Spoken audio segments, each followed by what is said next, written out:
then I would say the signs were there maybe a few weeks before.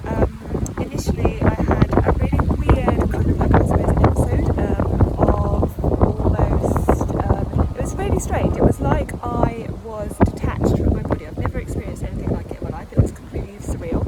At one point I thought I was going mad. It lasted for maybe 2 or 3 days, where I was a bit like, I felt like I was up in the air watching myself go about my daily life down below. So I suppose maybe a bit of derealisation, kind of like detached from myself. It was really peculiar. I kind of just put it down to, I don't know, hormones and stuff due to my age, and didn't really think too much of it because it resolved itself. I then maybe had like a few dizzy spells. Again, didn't really think a great deal of it. It was kind of like if I got up too quickly, it was like my eyeballs were still down on the floor even though that I'd stood up, and then they'd slowly, my eyes would kind of like slowly catch up with the level that I was on. It was, yeah, it was a bit off, a bit strange.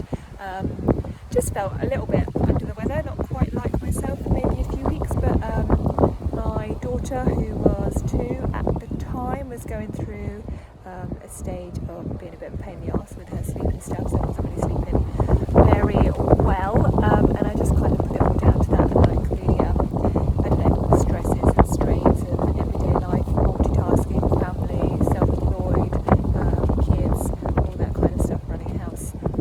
Didn't really think very much of it until I just started feeling a bit sick one day. Was a bit off my food, again, didn't really think a great deal of it. And then one night, kind of like woke up in the middle of the night with, it was basically a bit like, I suppose, having a fit or a seizure or something along those lines. My legs were just having like the strangest muscle spasms, and they had like a mind of its own, so they were just like convulsions in my legs. It was very, very scary, to say the least. I was like, what the bloody hell is going on here? I had a few of those. They normally lasted for like a couple of minutes or so, and then kind of disappeared again. But one of them lasted for like 4 or 5 hours and was so violent. It was a bit kind of like, you know, like The Exorcist, where they're just kind of like bodies throwing themselves around, and got the paramedics came out, and they were a bit perplexed and puzzled by it. So yeah, I suppose the dizziness and the convulsions and fits were probably my first symptoms. I've been plagued with internal shakes and tremors, so it's basically like someone is holding my body by the shoulders and then shaking me, sometimes gently, sometimes really violently, and so much so that every now and again I look at myself and I'm like, you must be moving. No, nothing, steady as a rock. It's very bizarre. Pins and needles, so they've been in my hands and feet, not very pleasant. Weird kind of like zapping, stinging, electric shocks, almost like something is running all over my skin. Not like unpleasant, but just not very, very nice. Another weird one was it literally felt like, instead of, I don't know, that there was underneath my skin like a layer of ice flowing around my body. Again, that was the weirdest sensation. I know these things sound completely random and a bit like, and at points I thought that I was actually going crazy. Yeah, when I had the convulsions and spasms in my legs, I then went through a stage of like the section between my hip and my knee. I literally just couldn't feel it. So walking, it was like having a dead leg, but in that portion of my leg. So walking was just bizarre, because I was like, I don't feel like part of my leg's there. I feel like part of my leg is missing, and I just can't feel it. It was really, really unpleasant, and I actually took to crawling around for a bit, and then when my legs felt really weak, resorted to a wheelchair for some time as well, because I just didn't have the capacity to walk. For those of you that suffer from goosebumps, or have ever had goosebumps in your life, I sometimes get this sensation kind of like in my cheeks. It's like the goosebump sensation, like the tightening of your skin, kind of around my cheeks and mouth, which is very bizarre. Oh my word. So the headaches, the internal shakes, the headaches have been most prominent and consistent symptoms that I've had. So the headaches are, I've never really had headaches very much. They are nothing like I have ever experienced in my life at all. They change. They can be at the front, they can be at the top, they can be around the back, they can be like in a halo. Sometimes it feels like someone is literally pushing down at my head. Other times it feels like my brain is too big for my skull. Someone really laughed at that. My brain is too big for my skull and it's literally going to explode. But in my mind that makes sense with regards to inflammation, because it's like I can literally feel that my brain is inflamed and enlarged. Yes, the headaches are really nice pressure in them. What else? There's a great big long list. I'm sure there's loads that I probably missed. So memory loss and confusion. There's been points where I've always had a really good memory, but there's been points where I literally have had absolutely no idea what I'm saying. So I'm starting to say something, totally forget, not a clue what I was talking about, or like really simple words just disappear out of my grasp. Not a clue what the words were, not a clue what I was saying, just forgetting things. And even kind of like maybe having false memories, like stuff in my head that I thought had happened and maybe hadn't. Yeah, it's really disconcerting because you're so unsure of yourself and what's going on. So dizziness that I mentioned, that was one of the initial things, and yeah, has not been very pleasant. It's been a bit like my head kind of like wobbles from side to side constantly, or is just like juddering a little bit, or like almost like waves. A couple of times I described it like if you're going swimming and you're wearing goggles and your goggles are slightly filled up with water and you can just, like the water's just sort of like bobbling along slightly.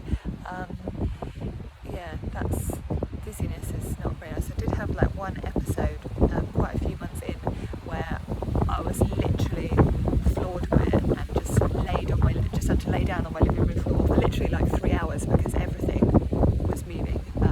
So dizziness, not pleasant at all. Blurred vision as well. Some days I wake up and can't see out of one eye, and then later in the day I might not be able to see out the other eye. A bit like, you know, when you wake up and your eyes are dry and you're kind of like rubbing them to kind of clear things as well. Oh my word, again, insomnia. This was one of my early symptoms. Having always been one of those really annoying people that would literally be asleep before their head hit the pillow and then sleeping like a log, insomnia was a whole new ball game for me.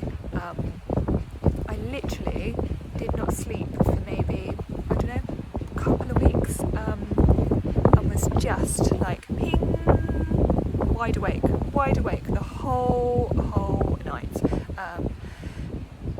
That's, I think, partly attributed to the being in fight or flight mode and the adrenaline. So the adrenaline was surging and rushing around my body. My body was on high alert and would be scared and terrified of every little sound. So it was like I didn't want to go to sleep because I was scared that I either wasn't going to wake up in the morning or something was going to attack me and kill me, which I know is completely irrational, but it's like my brain had a mind of its own. Things like, this is how extreme it was. My husband would turn over in bed and just the noise of him turning over would feel to me like I was having a heart attack or someone was about to stab me with a knife, and the adrenaline coursing around my body and like the tight chest and stuff, it was completely terrifying. The logical still part of my brain that was still kind of there was going, it's just Steve turning over in bed, what are you doing? But my body was like, oh my god, someone is coming to kill you, your life is in danger. Yeah, I actually got put on some strong sleeping tablets for a couple of weeks to try and break the cycle, because it kind of built up into, I suppose, a vicious circle of being so tired and wanting to go to bed, but knowing that I wasn't going to be able to sleep and having this insomnia and having these awful sensations that I then couldn't sleep. And it was like, I think they're called hypnic jerks or something like that, where probably most people have had them, where you kind of like feel like you're falling and your body just wakes up. Mine would be, so I'd be just like nodding off to sleep, and then it would literally feel like if I was laying down, like my whole body would sort of like fall through the bed and through the floor, like a really sudden kind of like dropping, moving sensation. I get those occasionally still every now and again, and I've learned not to be scared of them and kind of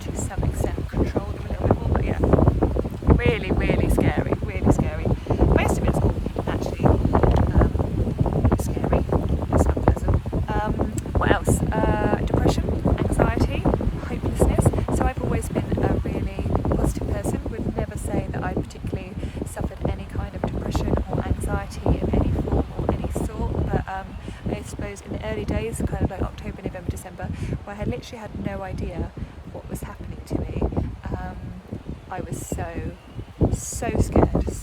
I can't even put into words. When you're used to being so in control of your body and knowing your body so well, to going to not having the faintest idea that's what's going on and feel like you're losing your marbles because things are changing like hour to hour. It's not like you have a headache for a couple of days. It's just like you might have a headache for an hour, then you might have pins and needles for an hour, then you might have like adrenaline surges for an hour, and things just like come and go, and you just can't. You're just like, what is going on?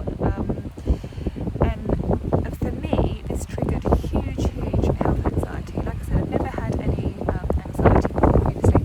I've never suffered any mental health issues, and I wouldn't even really say that I understood how mental health affects people and how it feels. I've always just been like, because I just didn't understand.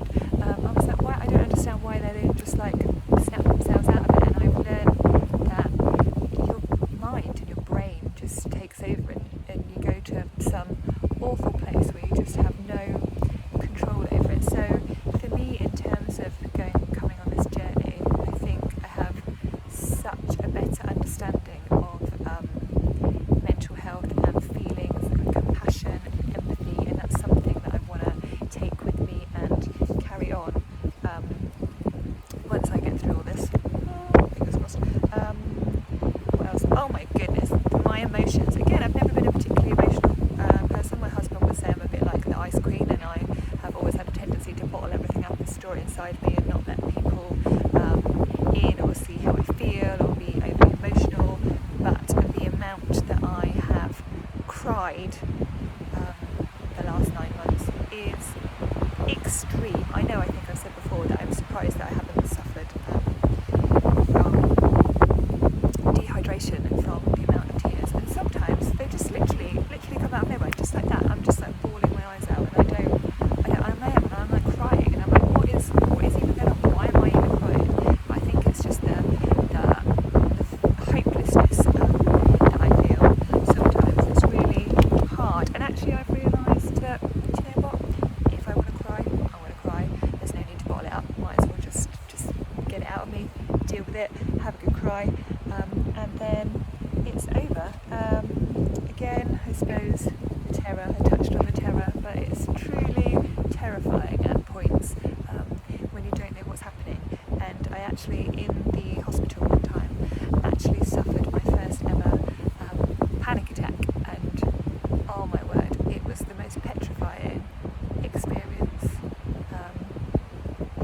that I've had, because I didn't know what it was. Like, looking back on it, I can identify it as a panic attack. But at the time, when you're in it, you just have no comprehension, and you can't rationalise anything. You literally feel like the world's going to end and you're going to die. And it's a really unpleasant experience, and it brings on a whole host of actual physical symptoms that in itself pleasant and not very nice. If you wonder why I keep looking down, it's actually because I'd written myself a list of stuff, because my memory is still not wonderful, and I wanted to make sure that I got through everything. Palpitations and racing heart. So yeah, sometimes it feels like I've got a heartbeat in my head, or I've got a heartbeat in my stomach or my ear. I think we've probably experienced that sometimes, but yeah, but again, that's a really weird sensation of just being more aware of your heartbeat and what it's doing and the speed that it's going. It's like it kind of like takes on a mind of its own, or it's like the sound of it is kind of like amplified. Neither there. So again, burning chest, so a tightness and a burning in my chest. I think that one, in the early days, some of the paramedics said costochondritis, which is like inflammation and swelling at the sternum down here that almost feels like burning, like someone's stepping on it. But actually for me, I think it's more like the anxiety and panic kind of like gets me a little bit in my chest, and it kind of feels like really tight and unpleasant. A new symptom that I've had from like 4 or 5 weeks ago, so from 8 months in and to 9 months where I am now, is stomach pains, kind of nausea and diarrhea, which I haven't really had point, I knew that a lot of people have gastric issues with COVID and long COVID, but I've always been like, oh yeah, I've kind of like missed that one, thankfully. But no, it's decided to hurl that one at me as well. Don't get me wrong, I still panic that it could be something else, but I've had a million tests done for all sorts of different things, and all my tests, as probably with a lot of you, are all completely fine. So blood tests, I had extensive blood tests, all complete normal urine samples, complete normal stool samples, completely normal chest x-rays, ECGs, even had an MRI on my brain as well. That's all fine, but it's really hard to stop yourself from going to the really dark place sometimes, which is what I would do with my health anxiety and the insomnia in the early days. I would literally be googling and winding myself up and being convinced that I had like a brain tumour, or was having a heart attack, or I had Parkinson's, or I don't know, some like ridiculous random illness, and convinced that the doctors didn't know what they were talking about, and they were missing something. And yeah, it was really not a very nice time. So I'm going to touch on POTS. I don't feel like I've had POTS, but I know for long COVID lots of people have something called POTS. So POTS is postural tachycardia syndrome, and it's basically where your heart rate increases abnormally on exertion. When I say exertion, I don't necessarily mean exertion. Mostly it's they do what's called a tilt table test, where you basically sit down and then you stand up, and they monitor your heart rate between the two, and it raises abnormally and stays raised for an incredibly lengthy amount of time. Or like somebody's heart rate, they might just like clean their teeth and it just goes off the scale. So yeah, abnormal heart rate, and you can kind of like, if you get up too quickly, feel dizzy and stuff. I know that most of us have probably experienced that to some extent, but yeah, this is on a different scale. And MCAS, so mast cell activation syndrome. There's been a lot of talk, a lot of discussion about this. So mast cell activation syndrome, MCAS, it's kind of like you've got mast cells in your body, and they can cause like inflammation, and almost it's a bit like you have an allergic reaction to something. If you do investigation into, I am by no ways means a doctor or anything like that, and I'm not a medical expert in any way, shape or form, but lots of people have found that histamine in foods, you've got like foods with different histamine levels, and having too much histamine in your body can cause all these different kinds of reactions to stuff. So a lot of people have benefited from a low histamine diet. So surprising things like tomatoes and avocado might well be high in histamine. There's different analogies with, like, think of having a bucket, and when you have something with histamine in it, your bucket starts getting filled up. For a normal person, they would be able to like process it, deal with it and regulate it, but with someone that has MCAS, the histamine doesn't go away, it just fills up and up and up, and then kind of overflows and causes all kinds of problems. And then fatigue, so lots of long COVID or long haulers, long COVID sufferers have chronic fatigue syndrome. So they just find that, like, I don't know, maybe getting dressed or having a shower knocks them out for a day or 2 days, or if they go for a walk, then they might be like in bed for several days. Now, I didn't really suffer too much from this, maybe like right in the early days where it was an effort to get out of bed and go to the toilet. I got an ensuite in my bedroom, but getting out and going to the toilet would then mean that I had to rest for the remainder of the day. But fortunately, that side of things haven't been too bad. I mean, on and off they have been, and I have been super careful with building up walking and not doing too much exercise and things. So yeah, I mean, that's a massive range of symptoms, isn't it? I've probably missed some out, but yeah, they're the ones. So I'm still struggling with the headaches